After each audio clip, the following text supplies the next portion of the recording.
अस्सलामुअलैकुम रहमतुल्लाह। उम्मीद कि आप सब खैरियत से होंगे। एक बार फिर मैं जहांगीर सर आप तमाम लोगों का अलिफ लाम मिम चैनल पर इस्तकबाल करते हैं, खैर मकदम करते हैं। अजीज तलबा, हम लोग आज बिला ताखिर, चूंकि टाइम बहुत मैटर करता है लाइफ में, इसलिए मैं कुछ और बातें ना करके आपके दरमियान सिर्फ और सिर्फ टॉपिक की बात करूं। मैं आज आप लोगों का शफी जावेद की लिखी हुई एक अफसाना है, उसका नाम है भूले बिसरे गीत। क्या है? भूले बिसरे गीत। क्या जबरदस्त तरीके से शफी साहब ने इस अफसाने को लिखा है, तहरीर किया है, कलम बंद किया है। वाकई काबिल तारीफ है ये। और मैं समझता हूं कि जो आप भी सुनेंगे तो आपको भी लगेगा कि वाकई कोई इंसान जब रिटायर कर जाता है उसकी क्या हैसियत रह जाती है अपने घर के अंदर, क्या उसका मकाम होता है। हम इस अफसाने के जरिए से हम बताने की पूरी कोशिश करते हैं आज। अजीज तलबा, कहानी कहानी में हम लोग सुन सुन करके पूरे मरकजी किरदार को समझ लेंगे कि इस कहानी के अंदर कौन शख्सियत है, क्या रोल है, क्या क्या चीजें की बातें की गई है। आप कभी भी नहीं भूल पाएंगे अगर आप 10 मिनट टाइम देते हैं तो। इस्लामिक चैनल आपके लिए बिल्कुल मुस्तहकम तरीके से, मजबूती के साथ आपका सामना कर रहे हैं और आखिर तक हम लोग बिल्कुल करते रहेंगे और आपको एक अच्छा नंबरात हासिल कराएंगे। इसमें इस चैनल का बहुत अहम रोल होगा। देखिए, आज हम लोग जो पढ़ने के लिए आए हैं, शफी जावेद के बारे में हम लोग पहले ही पढ़ चुके हैं। इससे पिछला वीडियोस में हम लोग पढ़ चुके हैं कि शफी साहब के क्या क्या कारनामे रहे, है ना। आज हम लोग उनकी एक कहानी है, मुख्तसर अफसाना, क्या? भूले बिसरे गीत। भूले बिसरे गीत किसकी लिखी हुई है? बहुत पहले अगर आप नहीं सुने होंगे तो आपके जो घर में बूढ़े पुराने लोग होंगे ना, उनको मालूम होगा। एक रेडियो पे एक टाइमिंग फिक्स था उसका, और उस पर बहुत पुराने पुराने गाने आते थे जी। यानी कि 20 साल, 25 साल, 30 साल पहले वाले गाने सब उस पे आता था। भूले बिसरे गीत वो उसका नाम ही था, है ना। तो उस पे वो रेडियो पे लोग सुनते थे बहुत चाव से। अब तो खैर लोग मोबाइल का दुनिया आ गया है तो ये बदल गया जमाना। अब तो उसी पे भूले बिसरे गीत के बारे में इन्होंने एक अफसाना लिखा। होता क्या है उस अफसाने के अंदर? देखिए, उस अफसाने के अंदर जो अहम किरदार है ना, वो सैयद अजीज अहमद का है, क्योंकि यही उसका मरकजी किरदार है। इस अफसाने का जो मरकजी किरदार है ना, वो यही है, अजीज अहमद ही है।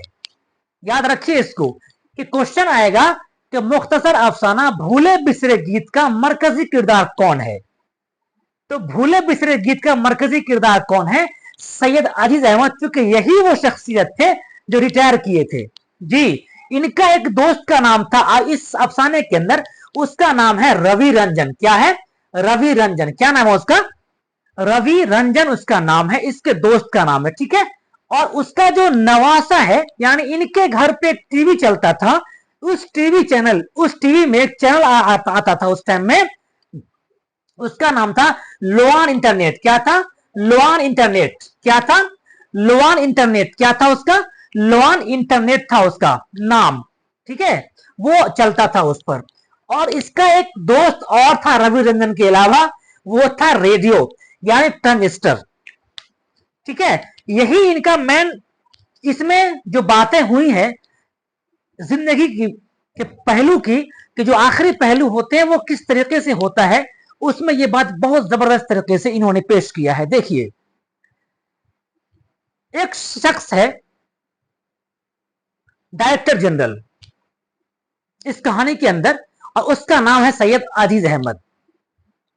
बहुत अब यकीनन सी बात है कि जो आदमी बिहार गवर्नमेंट का है, ये गवर्नमेंट का डायरेक्टर जनरल के पोस्ट पर हो, उसका रोब, उसका रुतबा, उसका जलवा उस टाइम में कैसा रहा होगा, आप सोच सकते हैं। लेकिन कुछ अरसे बाद जब रिटायर करते हैं वो, तो रिटायर करने के 10 साल बाद वो, चूंकि अब डेफिनेटली सी बात है कि आदमी रिटायर करता है तो आदमी जो जहां पहले होता है उससे दुनिया मुनकता होने लगती है, धीरे धीरे अलग होने लगता है। क्योंकि वहां बहुत सारे बड़े बड़े लोगों से मुलाकात होती है।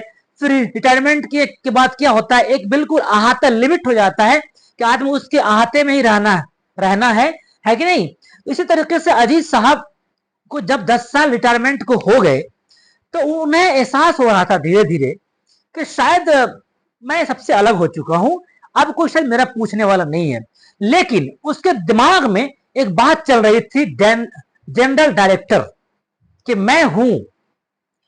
लेकिन वो तो अपने आप को समझ रहे थे कि मैं डायरेक्टर जनरल हूं, लेकिन वो सीन उनके सामने नहीं आ रहा था। नहीं, कैसे आएगा भाई, वो गाड़ियां आगे पीछे, फिर पुलिस फोर्स, फिर बहुत सारी ऐश और मान की चीजें, वो बिल्डिंगें, वो सरकारी महलें सारे मिली हुई थी। लेकिन यहां तो कुछ भी नहीं है अब, तो भला कौन पूछेगा। एक वक्त था, उसको दिल में यही बात था इनको कि भाई एक टाइम था कि लोग हमें चाहते थे, लेकिन अब क्यों नहीं चाह रहे हैं। नहीं, ये बात उनको धीरे धीरे खल रही थी, लेकिन खल तो रही थी, लेकिन चुभ ये रही थी कि मैं डायरेक्टर जनरल हूं तो हूं, लेकिन उनको ये नहीं मालूम था कि वक्त बदल गया है। अब मैं डायरेक्टर जनरल सैयद अजीज नहीं हूं, सिर्फ सैयद अजीज हूं। 10 साल के बाद उन्होंने क्या किया, अपना जो घर का नेम प्लेट था उसको चेंज किया उसने। नहीं, अब उसको लगा कि यार मैं तो डायरेक्टर जनरल हूं नहीं, तो अपना नेम प्लेट को सिर्फ सैयद अजीज साहब रखा। राइट, क्योंकि बदल गया कहानी। बदलने के बाद उन्हें एक अकेलापन महसूस होने लगा कि हमें कैसे जीना चाहिए, कुछ अच्छा नहीं लग रहा। एक रोज क्या होता है, घर के अंदर उसी टीवी पर उसका एक नवासा होता है, नाती जिसको बोलते हैं, नाती टीवी चैनल देख रहा था, लॉन इंटरनेट, है ना, मैंने नाम पहले लिख दिया आपको, ठीक है। ये देख रहा था, जैसे ही उसके नाना आते हैं तो वो कहता है कि इसको बदल दो। तो उसका जो नवासा होता है बहुत गुस्सा करके उसको आंख डाल के बातें करता है। ये बेचारा बूढ़ा अजीज साहब ये शर्मिंदा होकर के वहां से निकल जाते हैं और अफसोस करते हैं कि ये कौन सा दिन आ गया। एक वक्त मेरा था कि मैं बच्चों पे रोज रोब जमाता था, लेकिन अब तो वो बच्चा भी मेरा नहीं सुन रहा है। जी, मकसद ये था, दिल दिमाग में घूम रहा था कि मैं कौन से वक्त में जी रहा हूं। जी हाँ। तो फिर उसके बाद थोड़ा सा और आगे बढ़ते हैं, थोड़ा लाइफ और आगे बढ़ता है। तो उनका दोस्त का फोन आता है एक रोज, रवि रंजन, उनका एक दोस्त होता है, बहुत जिगरी दोस्त होता है लाइफ का, रवि रंजन। वो फोन करता है कि यार क्या हाल है, कैसे हो। अरे यार मैं कैसे हूं, मतलब अंधेरी घर में बिल्ली का खोजना, अंधेरी घर में काली बिल्ली का खोजना, ये मिसाल था कि मुझे कुछ मिल नहीं पा रहा, मैं क्या करूं, जैसे जी रहा हूं, चलो ठीक है। इस टाइप से बोल के कि वो थोड़ा सा रंज में आकर के फिर वो बातें हो गई। फिर कुछ दिन के बाद क्या होता है, जब एक दिन ऐसा आता है कि उसकी वो बीमार पड़ जाते हैं बहुत सख्त। तो बीमार पड़ने से पहले वो अपनी बीवी से कहते हैं कि कुछ खाने वाने के लिए लाओ। जब वो खाने के लिए लाते हैं ना, तो बोलते हैं कि देखो मेरा मन नहीं लगता है, पता नहीं मैं मेरी बात लोग मान नहीं रहे हैं। बोल तो उसकी वाइफ कहती है कि देखिए ना, असल में आप बहुत मेहनती आदमी थे, ईमानदार आदमी थे, आप तो कभी कोई हराम पैसा कमाया नहीं था, इसलिए आपके बहुत पैसे बचे नहीं थे, और जो बचे तो वो बीमारियों में लग जा रहे हैं, इसलिए पैसा तो है नहीं। तो एक काम करें, आप कुछ काम क्यों नहीं कर लेते हैं, आपको मन भी बहल जाएगा, टाइम भी कट जाएगा। तो ये मुस्कुराते हैं, ये मुस्कुराते हैं कि देखिए मेरी उम्र क्या है, अब मैं कैसे काम कर सकता हूं, मुझसे अब नहीं होगा। नहीं, इसी बात को मुहर लगाता है उसका बेटा। उसके बेटा आता है और बोलता है मम्मी तो ठीक ही बोल रही है, आप काम कर लेते तो 2 पैसा और चला आता, तो कुछ तो नहीं, कम से कम दवाई का तो पैसा निकल जाता। ये बात सोच करके उसे बहुत अंदर ही अंदर खलने लगता है कि काश मैं रिटायर करता ही नहीं, काश मैं नौकरी में ही रहता और नौकरी में ही मर जाता। मतलब एहसास, ऐसा फीलिंग हो रहा था कि काश हम रिटायर क्यों कर गए, मेरा पैसा आना बंद क्यों हो गया। इस टाइप से वो सोच रहे थे। सोचते सोचते फिर एक बार अपने कमरे में जाते हैं, फिर देखा वो नवासे को वो टीवी देख रहा है। लेकिन इस बार उसे हिम्मत नहीं हुई कि अपने नवासे को ये कह दे कि बेटा टीवी का चैनल को बदल दो। उसे मालूम था कि हम कहेंगे तो ये बदलेगा नहीं, इसलिए वो नहीं कहते हैं, और जा करके ड्राइंग रूम में जाकर के आराम से वो बैठ जाते हैं, लेट जाते हैं, और फिर अपने दर्द भरी आवाज में अपने सोच को बहुत ऊपर ले जाते हैं कि मैं क्या था और क्या हो गया, मेरा वैल्यू क्यों नहीं है अपने घर के अंदर, मेरा क्या हो गया, मैंने क्या कर लिया, या खुदा हम कैसे जिएंगे, हम कैसे रहेंगे, है ना। ये सब बातें मन ही मन सोच रहा था। उसे एक बैग ध्यान आता है कि मेरा रेडियो, मेरा ट्रांजिस्टर किधर है, उसका साथी। चूंकि रिटायरमेंट के बाद, रिटायरमेंट से पहले भी वो टाइम था जब वो अच्छा खासा उसको सुना करते थे रेडियो को अपना टाइम टू टाइम। जी हाँ, उनकी एक आदत सी थी कि रेडियो ला करके और नजदीक में बजाते थे, वो अपने वॉल्यूम दे करके आहिस्ता आवाज में बजाते थे वो, ये इनकी आदत थी। ठीक है, इसी दरमियान में वो खोजते ही रहते हैं दिमाग में कि मेरा रेडियो कहाँ है। वो एक अचानक से तबीयत खराब होती है बहुत जबरदस्त, और फिर डॉक्टर के पास ले जाया जाता है, और डॉक्टर उसे कहता है कि अब तो ठीक है, आप कोई नशा करते हैं? तो बोला नहीं, मेरा तो कोई नशा नहीं है, लेकिन हाँ कभी कभार सिगरेट पी लेता हूँ, है ना। तो डॉक्टर कहता है कि कहाँ है सिगरेट? तो अपने पॉकेट से वो बूढ़ा आदमी अजीज आलम वो आप पैकेट पूरा का पूरा डॉक्टर को देता है। अब बोलता है कि डॉक्टर साहब यही मैं पीता हूँ। तो डॉक्टर साहब पता क्या करते हैं, वो डॉक्टर साहब पूरे पैकेट को अपने खिड़की से बाहर फेंक देते हैं और उसे नसीहत करते हैं कि अब भी आपके पास टाइम है, आप घर जाएं और अपने बाल बच्चों को आप वसीयतनामा करें। अभी टाइम है बचा हुआ, जिंदा है आप, बीमार नहीं हुए हैं, अभी टाइम है, जाइए और वसीयत कर दीजिए जो भी करना है घर के बारे में।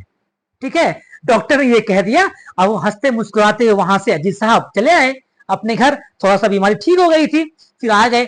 एक रोज सोए हुए थे और बिस्तर पर ही उनको नींद आने से पहले याद आया कि मेरा रेडियो, मेरा साथी, मेरा ट्रांजिस्टर किधर है। जी, वो अपनी बीवी को आवाज देता है कि देखो मेरा रेडियो कहाँ है, या तलाश करो। तो बोलता है किसी कूड़े कचरे में होगा, वो घर है ना, उस घर में होगा, उसमें बहुत सारे कीड़े मकोड़े हैं, उसे मैंने फेंक दिया हुआ है, इधर नहीं है कहीं। बेटा का आवाज लगाता है कि बेटा मेरा रेडियो कहाँ है। बेटा यही बात कहता है कि पापा, अब्बू जान, रेडियो आपका यहाँ पे नहीं है, रेडियो आपका मम्मी ने कचरादान फेंक चुका है, उस रूम में होगी, उस रूम में होगा, वो नहीं मिलेगा अभी आपको। ये बेचारे को तरफ सी हो जाती है कि मेरा ट्रांजिस्टर, मेरा रेडियो किधर है। मैं सब सो जाता है और ये रात के अंधेरे में उठ करके धीरे धीरे चलते हुए उस दोस्त, जिगरी दोस्त रेडियो की तरफ बढ़ता है और उस कचरे खाने में जाता है। उस कचरे खाने में बहुत सारे क्या क्या पहले से भरे हुए होते हैं, उसमें पूरी रात वो खोज खोज खोज खोज के परेशान हो जाता है। परेशान तो हो जाता है, लेकिन उसका रेडियो उसको मिल जाता है। आप अंदाजा लगाइए कि वो रेडियो उसको मिल जाता है, कितनी खुशी हुई होगी। उसका दोस्त मिल जाता है, और जब सुबह उठती है उसकी वाइफ, सुबह उठता है उसका बेटा, तो देखता है कि मेरे पापा मेरे घर में नहीं है। वो ढूंढता हुआ आते हैं, इस लिहाज से इस घर में देखता हूं कि इस घर में कहीं हो, अपने नाक को बंद कर लेता है कि इसमें पता नहीं कितने जानवर मरे हुए हैं। उस रूम में तलाश कर रहा है, और उसमें जब जाता है देखने के लिए, देखता है कि मेरा वालिद, मेरा शौहर इस रूम में ट्रांजिस्टर खोज करके और बाहर निकल रहा है। बोलता है क्या हुआ? बोला मिल गया मेरा ट्रांजिस्टर, मिल गया मेरा रेडियो। बहुत मतलब एक खुशी के माहौल में खुशी चेहरे पर होती है कि मेरा दोस्त मिल गया, इस टाइप से, है ना। और लेकिन क्या होता है कि जब तक सुबह का 7:30 हो चुका होता है, यानी 7:30 सुबह में उसका टाइमिंग फिक्स होता है। भूले बिसरे गीत का यही चैनल था, ये चैनल का टाइम ओवर हो चुका होता है। जब उसके वो लाता है, घड़ी पर निगाहें जाती है, तो वो time is over now, time निकल चुका होता है। ठीक है, बड़ा अफसोस होता है उसे, काश तू भी नहीं साथ दे पाया मेरा, है कि नहीं, टाइम निकल गया। और इस देखिए यहाँ पे कहानी खत्म है। इस कहानी का जो खुलासा है ना, निचोड़ है, वो यही है कि एक इंसान के कई मरहले आते हैं। बचपन का मरहला अलग है, जवानी का मरहला अलग है, नौकरी का मरहला अलग है, और नौकरी के बाद का मरहला अलग है। सारा स्टेप अलग अलग है। इंसान जो जलवा अफरोज हुआ करता था किसी जमाने में, आज उन्हें कहीं पर जगह नहीं है, आज उन्हें कोई मर्तबा नहीं देने वाला है, आज उन्हें कोई पूछने वाला नहीं है, जो कि गलत है कि नहीं। उनके जो जिन पर उन्होंने पूरा जिंदगी निछावर कर दिया, जिन पर उन्होंने पूरी जिंदगी निछावर कर दी, उनको चाहिए था, उनको चाहिए, हमको आपको चाहिए कि जो इंसान मेरे लिए पूरी उम्र गवा दी है कि नहीं, हम उनके लिए अपनी उम्र में कुछ लगा दें, कुछ टाइम लगा दें। कितना दिन जी लेंगे वो? 10 साल जी लेंगे, 20 साल जी लेंगे, 15 साल जी लेंगे, 5 साल जी लेंगे। मैं आप लोगों से कहता हूं, गुजारिश करता हूं कि हमारे घर में, आपके घर में कोई बूढ़ा बूढ़ी है, उसे इज्जत दीजिए, हमेशा अच्छे निगाहों से देखिए, उनके हर एक ख्वाहिशों को पूरा करने की कोशिश कीजिए। यकीन मानिए आपके भी जो नस्लें आएंगी वो आपको करके जाएंगी। हमें उम्मीद है आपको ये कहानी छोटी सी है पर बहुत बेहतरीन सी है, और ये रियलिटी है लाइफ का, ये लाइफ का रियलिटी है, ये होना है, सबके साथ होना है। इसलिए कोई भी आदमी जिस भी स्टेज में आप हैं, आप अपना भी ध्यान रखें, और आपके घर में कोई बूढ़ा अगर है उन पर भी ध्यान रखें, पूरी नजर रखें उन पे।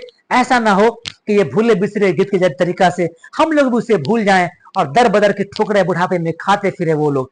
ठीक है, मैं समझता हूं कि आपको मेरा ये कहानी, छोटी सी कहानी है, अच्छा लगा होगा। आज के लिए बस इतना ही। खुदा हाफिज।